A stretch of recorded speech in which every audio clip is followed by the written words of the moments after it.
বলবেন।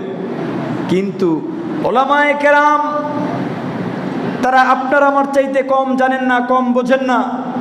কোরআন দিয়ে হাদিস দিয়ে শরিয়ার আলোকে তারা ফতোয়া দিয়েছেন লটারি হারাম, সুতরাং হারাম।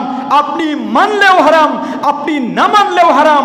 আপনার নেতা যদি মানে তাও হারাম, আপনার নেতা যদি নাও মানে তাও হারাম। যেহেতু উলামায়ে কেরাম হারামের ফতোয়া দিয়েছেন, এখানে আর প্রশ্ন তোলার কোনো সুযোগ নেই। অতএব আমাদেরকে কি করতে হবে? উলামায়ে কেরামের সঙ্গ দিতে হবে। উলামায়ে কেরাম নিজেদের জন্য এই প্রতিবাদগুলো করছে না, উলামায়ে কেরাম নিজেদের লাভের জন্য করতেছে না। উলামায়ে কেরামকে টাকা অফার করা হয়েছিল, উলামায়ে কেরামকে টাকা দিয়ে কিনে নেওয়ার চেষ্টা করা হয়েছিল। ও জাতি, ও মুসলমান, ও বাংলার জনগণ, আপনারা যদি তারপরও না বোঝেন উলামায়ে কেরামকে টাকা দিয়ে কেনা যায় না। আরে উলামায়ে কেরাম যদি টাকা দিয়ে বিক্রি হতো তাহলে তাদের পকেট ভারী হতো, তারা টাকার মালিক হতে পারতো।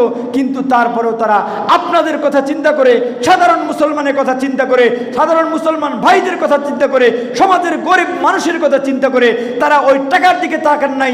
তারা তাকিয়েছেন আল্লাহ তাআলার দিকে, যে আল্লাহ তাআলা যদি আমার উপর অসন্তুষ্ট হন আমাকে ওই টাকা মুক্তি দিতে পারবে না। আমাকে যদি আমি তাদের টাকা নেই তাহলে এই টাকায় আমাকে জাহান্নামের দিকে নিয়ে যাবে। বলেন ঠিক না বেঠিক?